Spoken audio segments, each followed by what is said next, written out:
and welcome to episode 10 of Worldwide Canadian. I'm Tim Clark. Well, what is wrong with people? That is the theme of this episode of the podcast. Social distancing is still underway in most areas of the world as we wait for a treatment or vaccine for the COVID-19 pandemic. Meanwhile, in the United States, Trump is doing everything he can to distract people from his faults in the runaway train that is the response to this pandemic. Trump downplayed all the possible death and destruction to the country's economy early on, saying it would just disappear, and he now refuses to admit any responsibility. Meanwhile, yesterday, at the phone-in version of Supreme Court oral arguments, Jay Sekulow, the attorney for Donald, the mafia boss, argued that the president should be able to remain immune from any legal request for records, even if it is not involving anything from Trump at all. Both the House of Representatives and the Southern District of New York were trying to get accounting firms and banks to hand over financial records of their dealings with the Donald.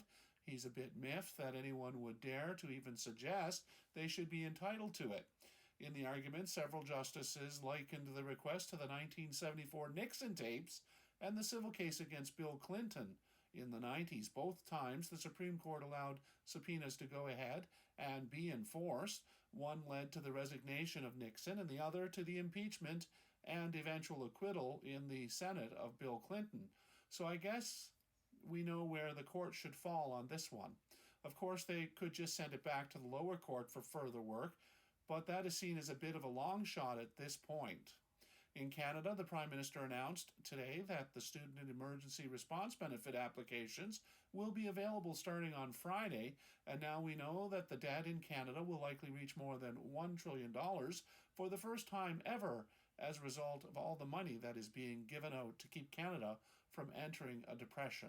The deficit will be way north of $250 billion, according to government officials, and so the Canadian TSX is down again for the second day, and so too is the Dow Jones south of the border.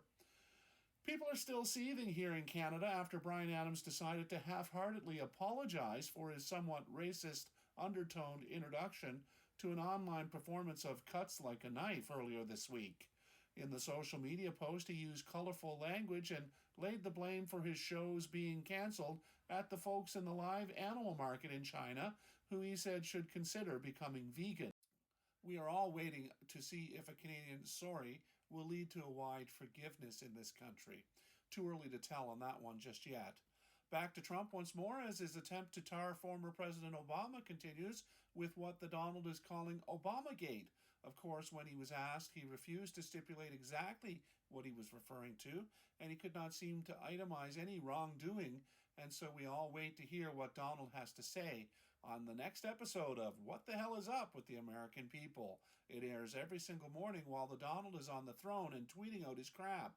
Well, Nova Scotia, where I live, is still battling the COVID-19 pandemic, and sadly another 3 people have died at Northwood, with 4 more cases announced from Tuesday in Nova Scotia. This also with the news that 9 people are now in hospital and 4 admitted to ICU. That is an increase, and this is after the province had 3 days with just 1 new case. According to Dr. Strain, we will need a minimum of 14 days with little or no new cases, and preferably 28 days for us to move to less restrictions in this province. Meanwhile, in Quebec, schools are opened, but many refuse to send the kids, so schools are mostly ghost towns. Cape Breton University, meanwhile, announced yesterday that they're planning to only hold distance courses online during the first semester in the fall, and other universities in Canada are sure to follow suit. For now, we must wait and see how the numbers of cases go this summer. It is clear, however, that there will be no large gatherings of people until we have some treatment or vaccine, so all exhibitions in Nova Scotia are off, and the CNE in Toronto is also cancelled for this year. Well, that's it for now. Stay home and stay safe, and join me next time for Worldwide Canadian. I'm Tim Clark. Bye for now.